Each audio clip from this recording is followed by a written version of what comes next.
I read a story about a woman from one of the mill villages by the name of Jessie. And Jessie was what many people in those days called an old maid.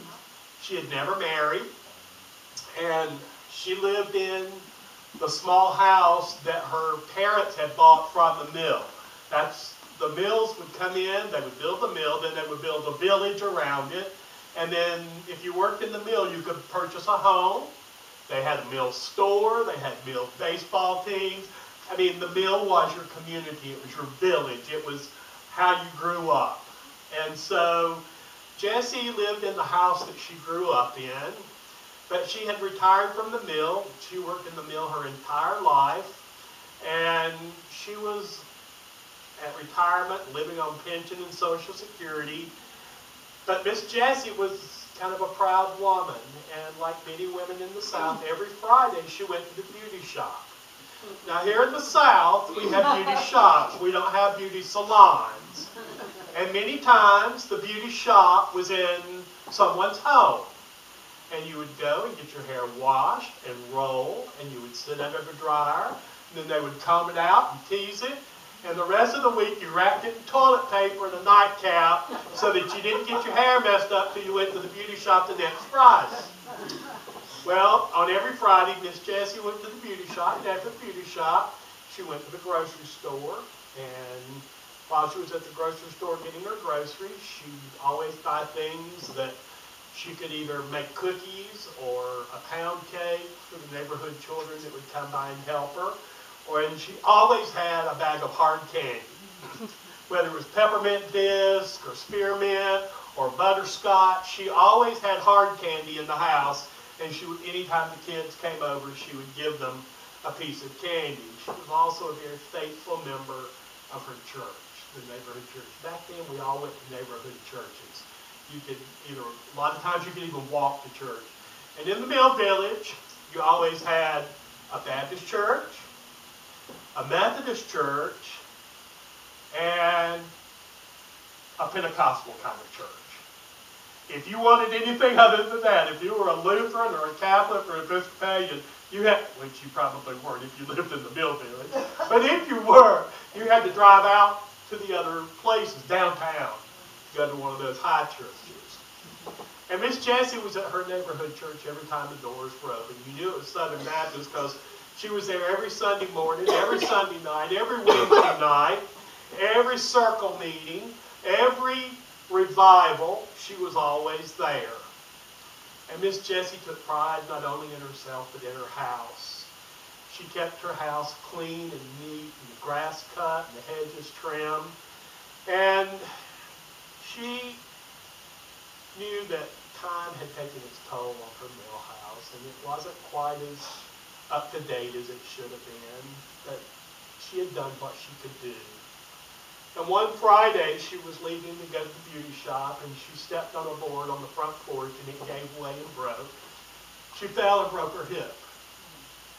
And we all know that a broken hip does a lot of things to you. It means a very expensive surgery and quite a long time to recuperate to get back to your normal self.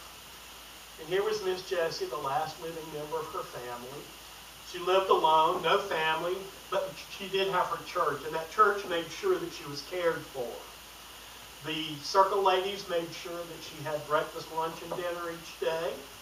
The youth group would come and cut her grass and trim the hedges. The brotherhood from her church came and replaced the porch on her house and painted it and touched up the roof and the shutters and that sort of thing. And someone else made some new curtains for her kitchen. And a couple of the choir members came by once a week and cleaned her house for her. And of course, because she was a shut-in, the pastor went and visited her once a week. And she would just appreciate those visits so much. And the pastor noted that she had gone from being homebound in the bed to using a walker to finally using a hand-carved cane that her father had owned.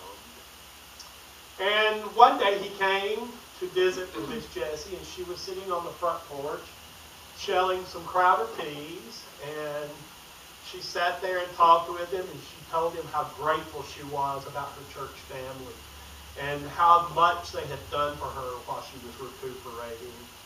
And as she talked to him, he noticed that there were some tears running down her cheek. And he asked her what was wrong, and she said, well, with all the doctor bills and the expenses of my recuperation and all the things that had happened to her in the last 6 or 8 months, she wasn't able to send her tithe check to the church and contribute like she had wanted to, that she had used to, and it broke her heart. She said, you know, since all this happened, I haven't been able to make cookies for the children. I haven't been able to make a pound cake. I haven't even been able to go to the grocery store and get hard candy for those people who came by to visit with me. And she put her hands to her face and she shook her head and she says, I don't know how I could ever pay back all the kindness that's been shown to me during this time in my life. And the pastor immediately put his arm around her and he said, no one expects anything in return. We're your family. We love you. And she said that y'all have done so much for me, and the Lord has blessed me so much during this time that I just can't help but feel that I have a debt that can never be repaid. She went on to say, the Lord has been so good to me, and he has done so much for me. I just don't know how to pay it back. As I read our gospel lesson for today, I was reminded of this story of Miss Jessie paying back a debt we owe. The story today takes place in the house of Mary and Martha and Lazarus. And for me, it's one of those stories in the Bible that my mind just takes over and I can picture it happening just like it's going on right in front of me. It is such a vivid picture in my mind that I don't even have to use my imagination. It just stands out and it takes a life of its own. So if you'd like to follow along, I'm actually going to read from the 12th chapter of John, and we're going to look at the first 8 verses from John 12. So I invite you now to hear the word of the Lord. 6 days before the Passover, Jesus came to Bethany, where Lazarus lived, whom Jesus had raised from the dead. Here a dinner was given in Jesus' honor. Martha served, while Lazarus among those reclining at the table with him. Then Mary took about a pint of pure nard, an expensive perfume. She poured it on Jesus' feet and wiped his feet with her hair. And the house was filled with the fragrance of perfume. But one of his disciples, Judas Iscariot, who was later to betray him, objected. Why wasn't this perfume sold and the money given to the poor? It was worth a year's wages. He did not say this because he cared about the poor, but because he was a thief. As keeper of the money bag, he used it to help himself to what was put in there. Leave her alone, Jesus replied. It was intended that she should save this perfume for the day of my burial. You will always have the poor among you, but you will not always have me. Meanwhile, a large crowd of Jews found out that Jesus was there, and they came not only because of him, but also to see Lazarus, whom he had raised from the dead. So the chief priests made plans to kill Lazarus as well. For on account of him, many of the Jews were going over to Jesus and believing in him. This ends our reading from the gospel lesson this morning. This is the word of God, and it can be trusted. Thanks be to God. So in today's lesson, we find that Jesus is on his way to Jerusalem for the final week of his life. And just as we're drawing close to the Lenten season, Jesus was drawing close to the end of his life. Now, merely a week before the reading from today, Jesus had been in the very same place, but under much different circumstances. 7 days earlier, Jesus had come upon a house of mourning, a house of weeping and wailing because his dear friend Lazarus had died and had been buried and was in the tomb for 3 days. And we all know the story. I'm sure many of us remember it from our Sunday school days of Jesus coming and calling to Lazarus to come out of the tomb, and the miracle of Lazarus being raised from the dead and trailing his burial garments behind him as he came out of the tomb. Well, that story had spread. It had spread far and wide. It's amazing how fast that story spread. There was even no internet. But at the time, the news didn't escape the powerful elite in the Sanhedrin. It made its way to the government offices of Pontius Pilate. The political rulers of Rome and the religious rulers of Jerusalem had all heard about the miracle of Jesus. And all of a sudden, they were angry. They knew that this man who had brought a man back to life was taking their power away from them.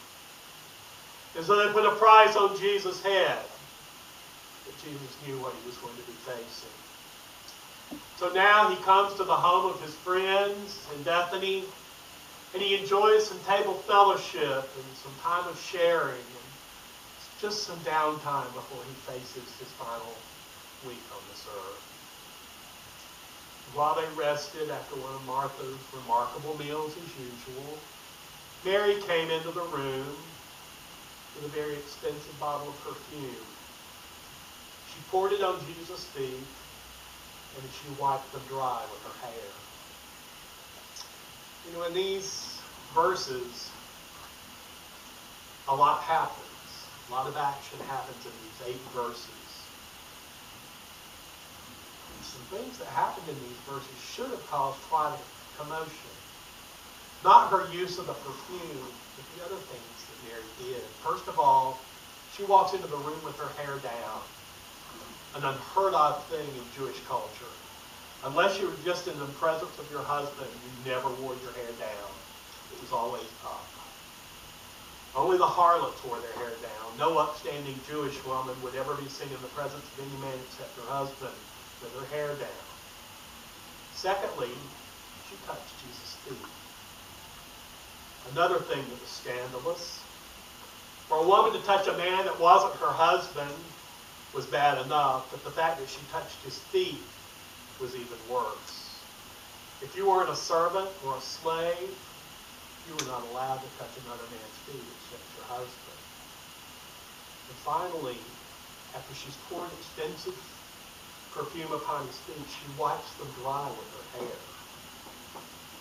Well, I'm sure the tongues went wagging in Bethany that day for the scandal that happened at Martha and Mary and Lazarus' house. But you know what? Nothing was said about her act of exuberant worship. But boy, the eyes got wide and the grumbling began. Not until everyone learned the price of the perfume. A perfume worth a year's wages. Scientists and theologians now say that the amount of nard that she used would be worth about, in today's standards, about $10,000. So that's an act of worship. And you know, Judas, for all the bad press he gets, probably said what everybody else was thinking. But you know what verse stood out in that whole passage to me? It's verse 4. It says, and the house was filled with the fragrance of perfume. The house was filled with the fragrance of perfume. The house was filled with Mary's act of kindness, her compassion, and her worship. And the only thing that was said, nothing about what she had done to her Savior. The only thing that was said is how dare she pour that expensive perfume on his feet. It got me to thinking about our acts of worship and how they fill this room, how they fill our homes, how they fill our community, our city, and the world. And I began to ask myself, are our acts of worship so fragrant and so potent that they fill the environment that we are in? Let the naysayers talk as the fragrance of our worship fills their nostrils.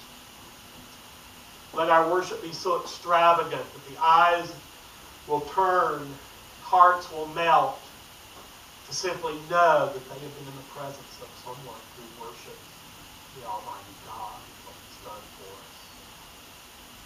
You know, the wonderful thing about this story is that Mary wasn't the least bit worried about what anybody else in that room was thinking. She was only there to worship her Savior.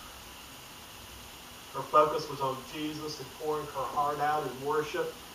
And just a week before then, he had given her something precious that had been taken away from her.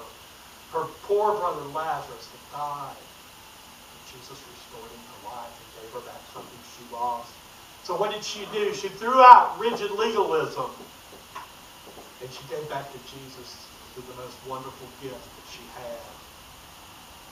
She held nothing back. Can we say the same thing? It's not likely that any of us have a bottle of perfume worth a year's worth of wages on a shelf in the house. My mother wore Chanel No. 5. And I would save up for months to buy her a little tiny 1-ounce bottle of Chanel No. 5 for Christmas each year. Because that's the only time she would get it. It was precious.